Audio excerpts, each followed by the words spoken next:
I'm Samira, and this is chapter 2 of the Antler experience. Hello, everyone. Excited to be here again. Samira, thank you for having me back. My name is Maitri, and I am another cohort member in Samira's cohort at Antler.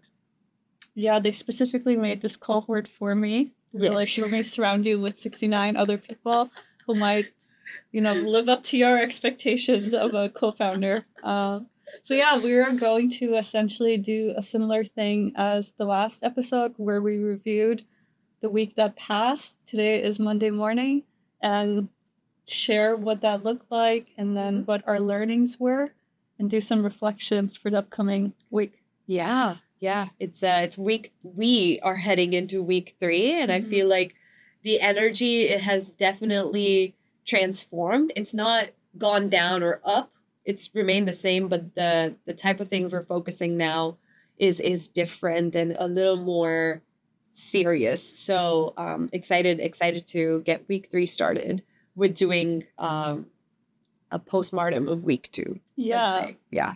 So in terms of maybe the basics, I was reading Amazon Basics.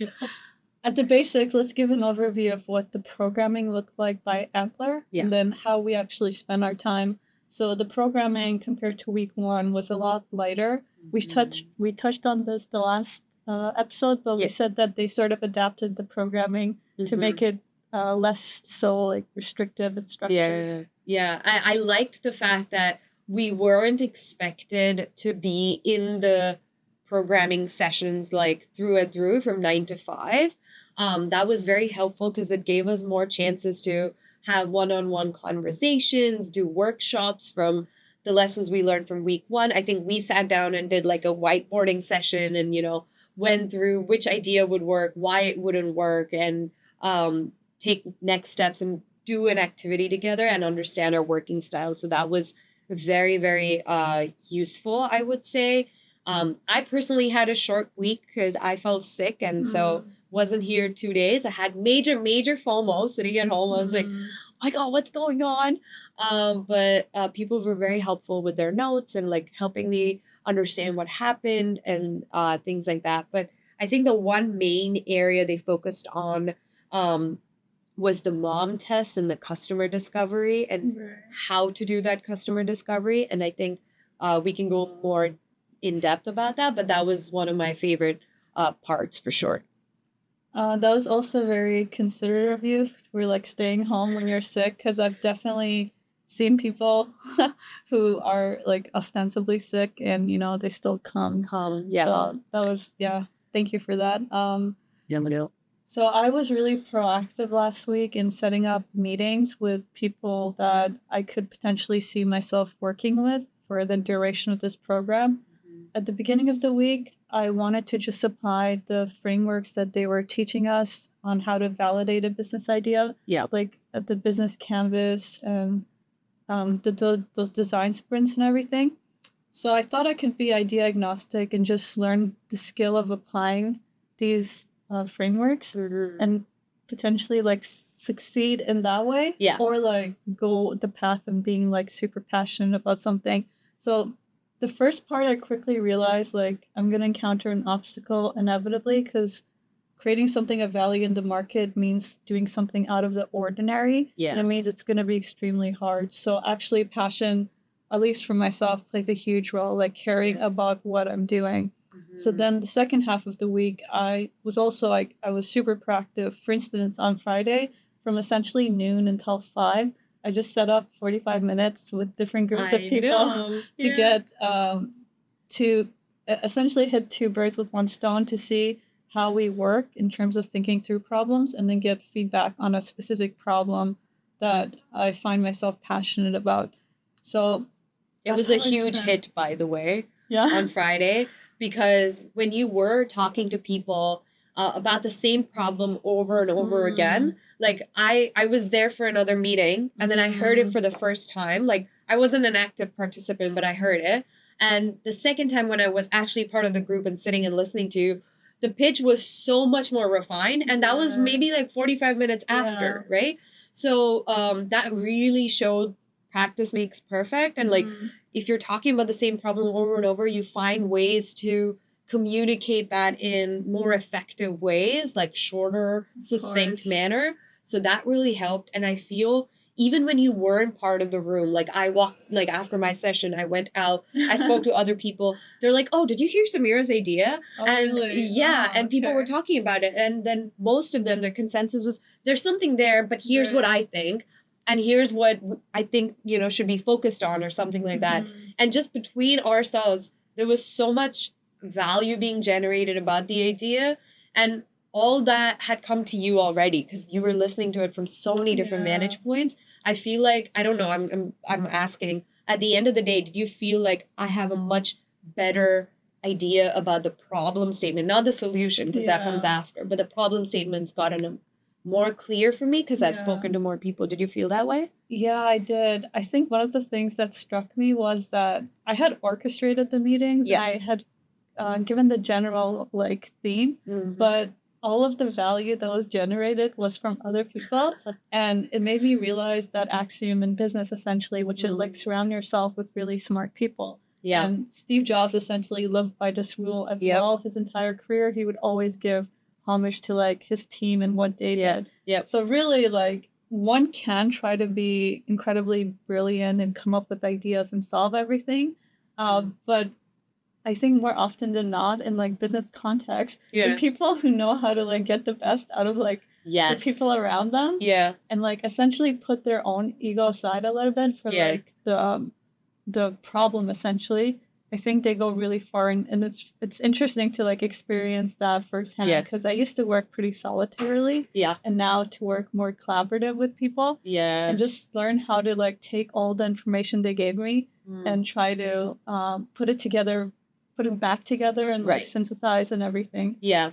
When you were talking about that, what came to my mind is like you're almost like a director Yes. of a movie, right? Yes. You hire amazing actors, you give them a brief of this is what I want, and then you let the magic happen. And where you see that there needs to be a little more guiding and shaping, they do it, but they're totally off camera. Yeah. And at the end of the day, what comes out is all because of mixed or collaborative geniuses of the actors on stage or on set. So the more you were talking about it, I was like, yeah, that makes sense. Like it's almost like you're guiding the conversation and extracting value out of it in real time. So that was a master stroke. That was really good.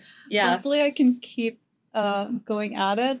I can't imagine why I would stop because I'm seeing the benefit. But it's funny that I had heard this advice so many times, and I still didn't grasp it, and I think I'm still in the process of grasping it. But really, like, if you want to succeed in creating a company, which is really a collective of a collection of individuals trying to strive toward a common goal, like your ability to handle those individuals is way more important than your ability to be creative and intelligent by yourself. Yeah, because you're essentially a people manager at that point, right? And unfortunately, no one teaches you how to be a people man, even in school and even in the corporate world. Like if you're a great individual contributor, they'll promote you to manager, and suddenly you're like, I was good at handling reports, and now I'm supposed to handle people who manage reports, and like that's a whole different skill set. So I feel like this really like helps you focus on those people skills, which is amazing. And it's also not easy because even for myself, towards the end of the day, like literally my last meeting, when I was super tired, I realized that I displayed less patience than like listening to feedback. And I was more like, no, this is what I mean. Like, you don't get it. And I actually got that feedback that, hey, Samira, you're not really listening anymore. And I was like, I know you're right. So it also doesn't come easy. Like you have to put so much effort into like listening actively, restraining yourself. And then knowing when to like. Did you feel like by the end of the day, even like you felt more drained than you would if you were doing individual work? Because when you're individually working, you just have to manage your emotions and your viewpoints, which is more often in concurrence to what you're thinking. So there's not a lot of conflict there. But here, even if no one's coming and telling you, oh my God, no, I don't agree with it, there are different viewpoints, and you're like, that's not 100% in line with what I'm thinking. So did you feel more mentally drained because of that? Honestly, I'm still trying to figure out what I felt, but I felt super drained. I felt super tired, and I felt like my mind was chaotic. So on Saturday, I had to do like an unplugged tech day where I just turned off all my devices. Mm. But at the same time, I like chasing that. Like Yeah. I was the one who set up all these meetings, and I could have easily been more lenient and Yeah. not done anything. Mhm. So I want to like drive myself to that Yeah. point, I get that. and then Yeah. essentially like then you recover. But I Yeah. just feel like time is running out. We're starting the I third know. week, I know. but you never know. Like the thing could be over in an instant I of know. a second. I want to ask you, did you have any learnings last week? Like one major learnings or something you learned about yourself? Yeah. So one major learning that I had last week was more upon reflecting how I come up with solutions or ideas. So I've been going through a little bit of like a idea dry spell, might I add, because there are a few areas that I'm interested in. But then every time I come up with an idea and I talk to people, it gets invalidated so soon because there are major points that I'm missing, right? So now I was like, wait, why do I need to have a solution right away? What needs to happen is I need to be obsessed with the problem to know enough about the problem. And then as I'm talking to people, as I'm discovering more through customer interviews, I get more insights and then I can formulate a solution based on it. So whenever I used to do customer interviews, I would immediately go and ask, hey, you experience this problem, right? And they're like, yeah, XYZ. And they would give me more insight. I was like, oh, so here's the solution I've built. Yeah. What do you think of this? And they're like, it's interesting, but, and then they would tell me reasons why it didn't work. And that would immediately sort of dishearten me a little bit. And I'm like, oh no, like I got it wrong. And then to go back and redraw it on the whiteboard is hard. Now what I'm like, okay, I'm gonna pick a problem area. I'm gonna find those people who experience this problem. I'm not thinking about the solution at all. Go talk to them, at least talk to like 10, 15 people. Yeah. By then I feel like you'll have recurring themes and recurring statements that you hear that come up in conversations. And then after those 15 calls or 20 calls, I come back and I'm like, okay, this is what I know now. Now let's think about a solution that answers all these main concerns that they have. So I feel like that is more time efficient because you're not spending a lot of time building something that you think people want and then to invalidate it.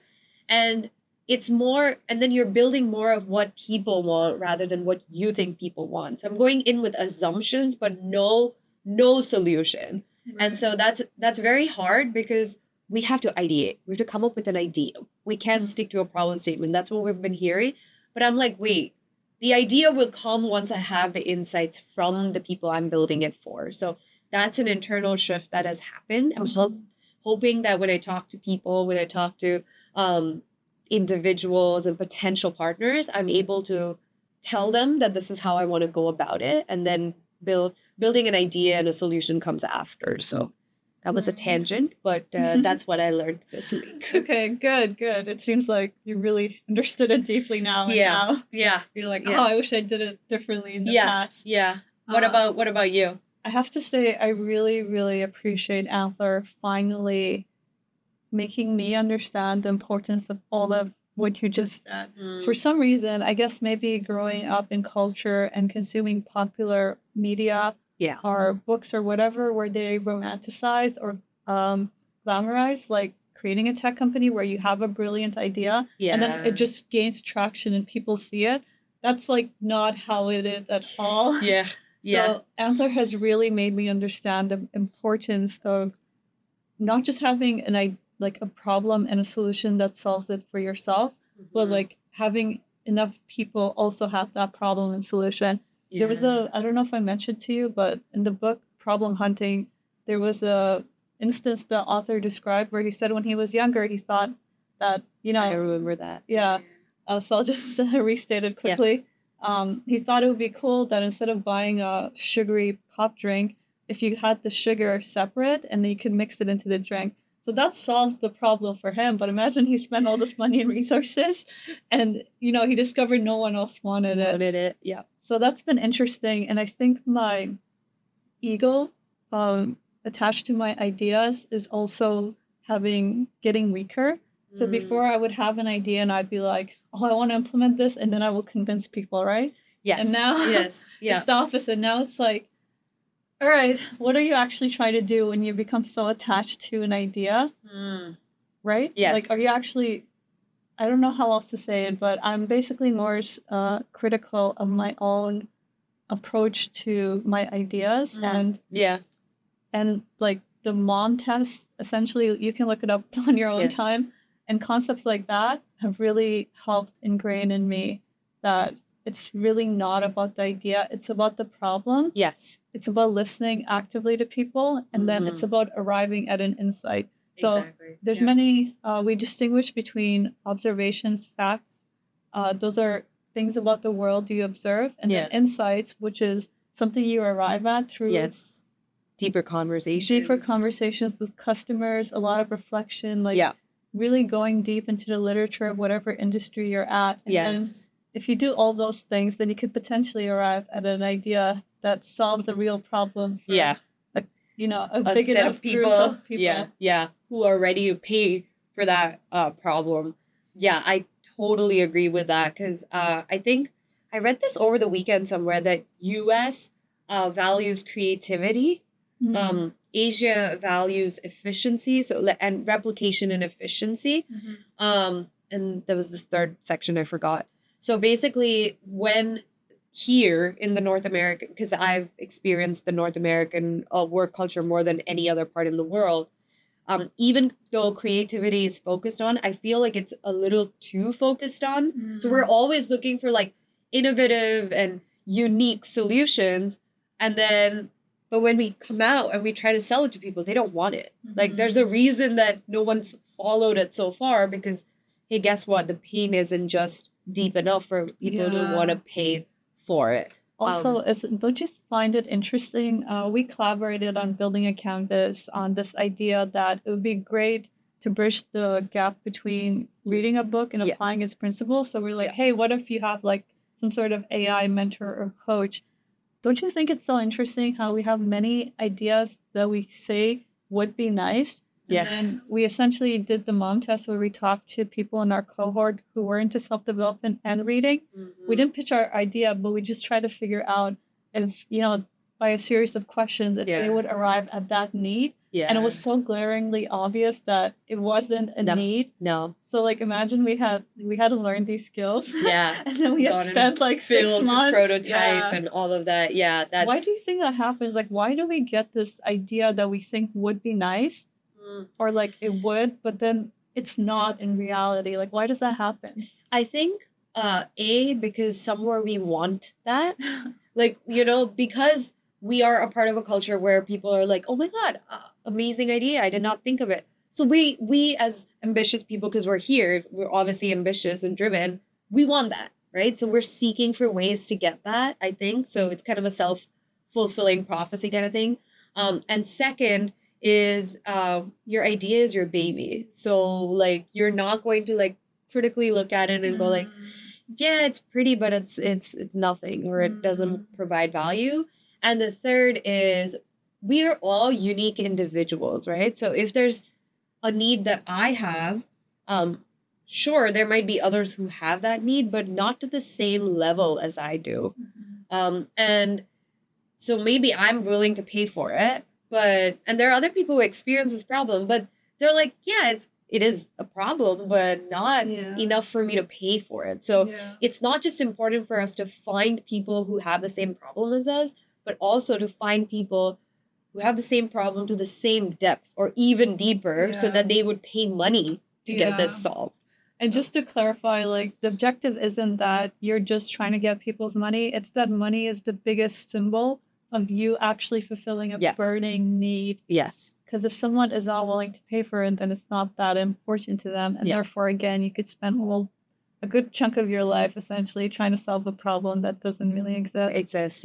Money is just a validator. That is true. I think I had heard a lot about And this was told about technical people, but I feel like this is true for anybody, is technical people, a lot of them build really cool shit, but nobody wants it. Yeah. And now I feel like, but I've done that too. As a marketer, I've sat in my room and gone like, oh, it'd be really cool to have this XYZ. And then I build a prototype and then I go to people and I'm like, it's nice.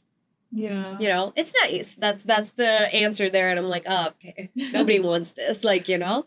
But that's my biggest learning this week. And in terms of the changing intensity, do you feel that as well around you, that now people are getting a lot more grounded and serious and going like, okay, I'm making a decision this week of like who I'm going to work with? Do you feel that as a pressure, or do you feel that like, okay, now we're off to the races, now I'm excited? I don't feel it as a pressure. Okay, that's good. I don't see many people that are even as intentional as me, to be honest. So other people don't provide me with like fair pressure. I kind of like I've placed a great amount of pressure on myself. Yeah. And I think with regards to teaming up and stuff, I think I don't think there's really any benefit to rushing it. Yeah. I was gonna also ask you like how you feel about your about your chances of like pairing up with someone or a team. So I think I have a list of people. I definitely know like the people I vibe with. Yeah. But I think it's still pretty large, like maybe 8. Yeah. And I know they keep telling us like it should be 2 to 3. Yeah. But I'm also more closely going to be working with 2 individuals this week.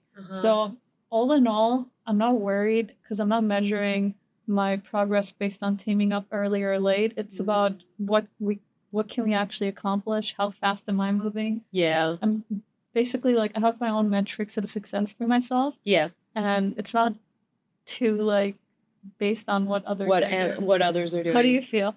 I think I'm in a similar boat because last week I will say I was in a very rushed state. I felt like people are teaming up. Oh my God, XYZ is already with such and such person and they're working, and I want a little more clarity as to what I'm doing and what problem statement I'm going to solve and who I'm going to solve with. Yeah. Right? I had that. But also when I started seeing people teaming up, I have certain criteria in my head. I'm like, I don't want a lot of skill overlap. Yeah. For one. And then 2, I want to be able to enjoy working with that person, which means I want to at least do 2 hours worth of work or interaction, in-depth interaction, to understand how the person's brain works and what they value, what they don't value. And week 2 was the first time we all got a chance to actually sit down and like have that sort of a interaction. So I'm like, okay, so this weekend was a lot of sitting down and thinking like, okay, I was very rushed, but why did I feel rushed, and was it warranted? And when I started thinking about it, I'm like, if I want to build a company that's successful, that's 5 to 7 years, right? At least. So I'm like, do I want to make a decision that's going to affect the next 5 to 7 years of my life based on 1 week? And so that really put things in perspective. And I was like, okay, no, I need to slow down. And I have certain criteria just to fit the Antler schedule. I shouldn't let go of things that are important to me. And even Antler said, right, there are people who meet week 5, week 6, but they got it off, on the right foot, and they started working in week 7. They presented to IC and they got funding. So I was like, it could still work, but I need to be clear in what I want. So I'm also not worried also about the early team formations, because I actually got this advice from someone on the team as well. Just because someone's teamed up doesn't mean you should stop seeking their perspective or working with them on like smaller iterations. Yeah. And then, if push comes to shove and you don't find someone in the cohort, they also give us the option of finding someone externally. Yeah. So really, there's no bad way to go about things. The only bad way would be if you did nothing. Like fret. Or you like allow yourself to be influenced too much by the external environment rather than like inwardly making decisions and driving yourself. Yeah, that's true. So I hope you don't feel rushed this upcoming week. No, I don't. Like, I mean, I feel rushed in the time span of things, but I don't feel rushed in the cohort selection. Yeah, I think I'm the same way. And I think that's good because that just means that there's fire within and we want to like keep progressing, right? Progress doesn't mean that you have to have X, Y, and Z done and dusted. Yeah. It's more like I want to know more than I did yesterday. Yeah. And I want to be doing more than what I did yesterday. So I feel the same way. And also, this is not to say that, oh, there are people who've tracked out will break up. No, not at all. But what I've heard is people track out, track back in, and track out again multiple times during the program. Which is why they were like, don't stop talking to them. If you've enjoyed working or even chatting with them, continue talking to them because you never know, Yeah. right? So it's just keeping that possibility open. This is not wishing that people break up. Like, Yeah. you know, that's a hard thing to go through. And I hope nobody has to go through that. Yeah. But yeah, that's. But I might wedge myself between someone if they're. No, I'm just kidding. I wouldn't. I'm too considerate and nice. Annoyingly, I wish I was less. I want to ask if you've developed. So we talked about problems earlier. Are there any problems that you become essentially or like teetering on becoming obsessed with? Yeah. I think there are problem areas that I am obsessed with. And earlier I was like, oh, but I need an idea in that problem area. Right. Now I'm like, no, it's good because the problem area already tells me what I need What to is do and who that to talk. problem area? So I really like the idea of like circular economy, Okay. making sure that we close the loop because and the other one would be helping humans make better decisions and make their life easier than it has to be. So those are two areas. In general, right? Just better decisions in general. Better decisions in general. But if we're looking for more like dollar signs, then better decision making in the business context or work context. Right. Because work takes up 60% of people's lives. And Right. if you're able to help them make better decisions during their work life, I think that really helps. So those are two areas that I'm very interested in. And I know that's very, very broad. No, it's good. It's But broad. yeah. What about you? So I discovered two things about myself. Also, this Antler journey so far, it's literally every day learning something and evolving my thinking. So I love that so far because also something about me is when I stop learning, Yeah. something becomes intolerable to do just for its own sake. Yes. So I need to, I guess Yeah. we quit our jobs, our comfy jobs because of this reason. Yeah. So I discovered two things about myself last week. Perhaps this will change in the coming week. But one, I am obsessed with improving processes that I feel like are inefficient. But with the third caveat that I personally experienced, like Yes. I can't just improve efficiency in a domain like construction if I've never done worked it there. yourself. Yeah. But I was thinking, even as we're supposed to do a bunch of customer discovery calls and things like that, I was asking myself, how can I make this more efficient? So I'm obsessed with, that's one thing I'm obsessed with. Yeah. The other thing I'm obsessed with is, in general, it would be health, wellness, exercise, fitness. But more specifically, it would be our relationship to the food that we eat. So I kind of want to transform how we make food decisions. So that's, that's the idea I pitched a lot to different people in the cohort. So yeah, I'm excited because it feels like at least I know myself better and I know what problems I want to tackle. Yeah. No, and I think the first problem is very similar to what I was talking about. Like people have so many processes that they have to go through and they have to make so many decisions in that process, but most of it can be automated or like it can be picked and the decision can be made for you while taking your input into consideration, obviously, but the efficiency can be increased. And for me, the interest area, it's very interesting that you say that you're like, now I want to solve problems that I personally experience. That's how I came into the program. Okay. That's why all the ideas that I was picking was ideas or problems that affected marketers and salespeople, because I have that experience. And even today, if someone was to build a MarTech company and they talk to me, I'd be able to provide so much value. And I like being in that spot. But at the same time, I flipped over and then I was like, oh, just because I haven't gone through that let's read about it. Let's see like if I can still understand what problems others are going through. And now I'm like, yeah, I can. And also it helps me gain domain knowledge about an area that I knew nothing about. That's fair. So that's the flip that has happened. If I end up solving a problem that I have personally gone through, amazing, because like I can talk about it hours on end. But if not, I'm still like, that's okay. As long as I have found people who can talk for hours about the problem and I can learn from them, I'm fine. Because I It'll feel be like interesting if our mindsets stay the same next week. I wonder Yeah. if we'll like flip flop flip again, it. right? Yeah, we should ask this question next week and see how Yeah. it goes. But that's all in all, that's how my week has been. I feel like definitely because the options are coming down in terms of like people who are already working with others and stuff. It's also making it easier for me to say, okay, these are the people that look like the people I want to work with, and let's focus our energies on building relationships there. Not that I'm ignoring others, but just being more intentional about who I spend my time with. One thing that I wanted to ask you, because this is something I've also been asking other people, is how are you picking the criteria to decide who you want to work with? Interesting. I think it's a feeling. I don't know if you'll understand, but you kind of feel a vibe with people who think like you and are similar to you. And I don't want to reference Steve Jobs again, but do you remember that thing he said about hiring type A? Yes.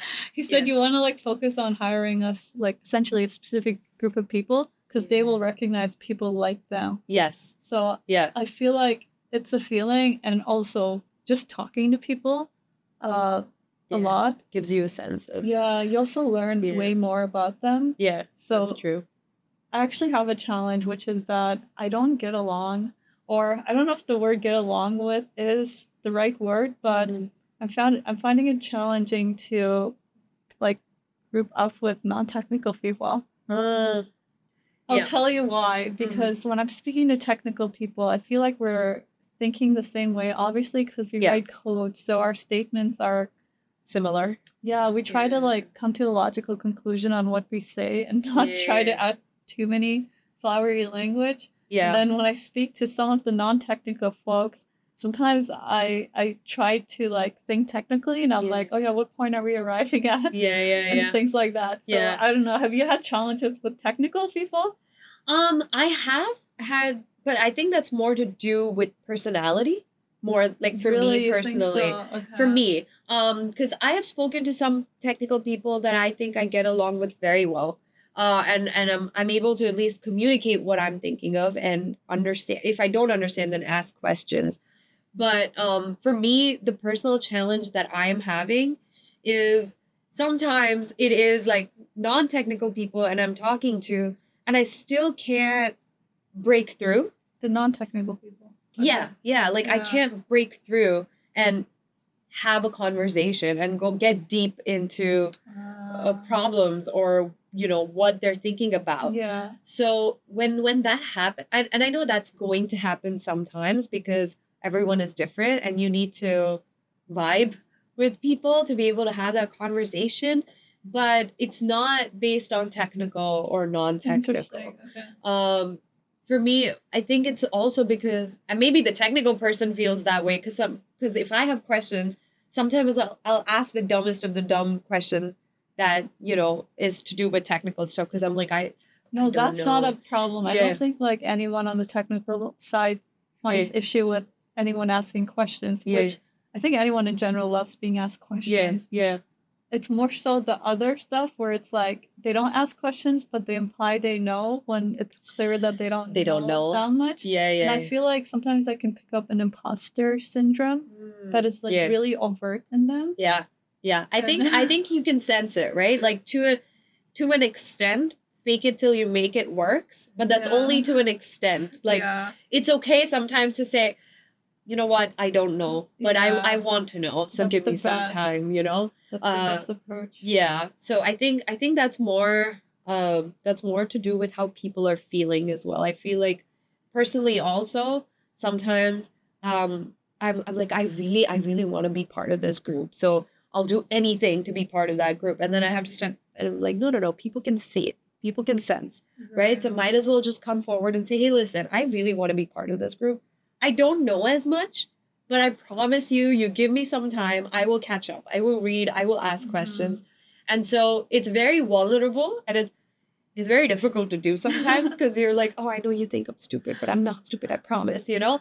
But it really helps. It also brings out the human side and goes like, yeah, okay, yeah, she doesn't know, but not everyone knows about everything. So I think also when it comes to team forming, I think again being focused on oneself and demonstrating your value like really clearly to people is like the biggest convincer than essentially any words, right? Yeah, I know. I understand that. And that's what, whenever I go into a conversation, I try to do that. I'm like, okay, what are you trying to solve? Okay, doesn't make sense to me. Okay, let's dig deeper. And then I go in with like a mental exercise, and this is not even conscious anymore. This is just what I do is, can I take that problem and simplify it? Like, can I convert a technical statement into a business statement? Because I think that's very important. But in the process, and this is where I want to ask you something, is I feel like sometimes I dominate the conversation, right? And then I have to go like, no, like, I'm here to ask so that they can give me more information I can extract. In the need or in the aim to show that I can provide value, sometimes I overshadow the conversation. Do you find yourself doing that ever? And if you do, how do you catch yourself? So it's funny, there's someone in our cohort, Zane, who's really, he's actually non-technical. Yeah. He's really good at essentially staying quiet. Yeah. Like taking in a lot of information, and then he'll make his points, but they're way more impactful. Yeah. So I think actually like that skill of like actively listening, absorbing, and knowing when to make points is more powerful than anything. And when I was thinking in terms of value, I also think it's more actions than words again. And I understand non-technical people can be wordy, but it's literally like, hey, we talked about this, I did this research, or I talked to this customer, or I did this. That's kind of how you demonstrate your value, in my opinion. Yeah, that makes sense. Yeah, which is so counterintuitive to what us non-technicals are used to, I right? know, but technical people, it's like completely the opposite. I get that, because as someone who comes from marketing, you're supposed to write campaign briefs. You're supposed to make it like, you know, that's my impression of what we're supposed to do.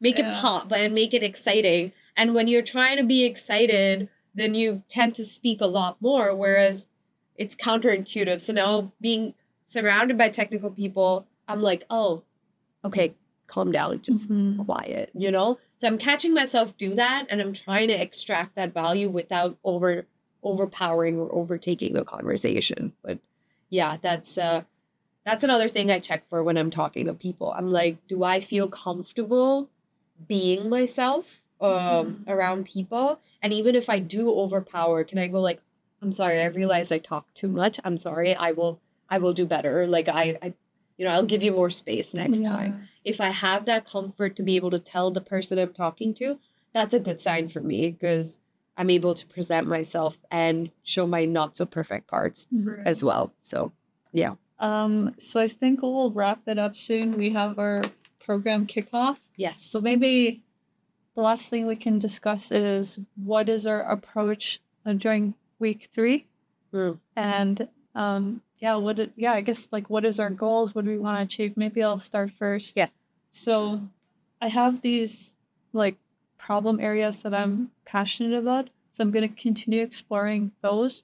I want to do more customer discovery calls, like official discovery calls outside of the cohort. Yes. I want to create really like simple MVPs, and I want to work really hard with people, essentially like not 24/7, but I want to work like throughout the day, which also interestingly enough, I've observed that not a lot of people are fully committed to like just working all of the time, especially in like this 10-week condensed program. I found that a lot of people are not, and I really want to I want to work up. I just want to like eat, sleep, and work. Yeah. Yeah, that's precisely it. Yes, agreed. And workout. Agreed. So that's kind of my approach. I work more closely with people who I might track out with and try to build MVPs and then talk to customers and try to arrive at insights. Yeah. I think mine is a very similar approach. For me, I was very obsessed with finding an idea, and now I'm very obsessed with being obsessed with a problem area. Because I feel like the solution will come Yeah. the more I talk to people. That is why I want to be obsessed with a problem idea, find the people, go externally, have those calls, so that I don't pass them on test, like, Yeah. and really just be open to listening to their problems and then pick a problem from that and say, hey, like, how can I build for this? Like, I want to switch the way I've been approaching this whole Right. thing, and also hopefully find people who see value in this method and join me in the process. But if I don't find someone, as you said, we can still find people externally. This is not the end. So I want to be able to keep that open mind. But it would be nice to have someone at least zeroed in by the end of this week. But yeah. All right. Sounds good. Let's take Awesome. on week 3. Week 3, here we come.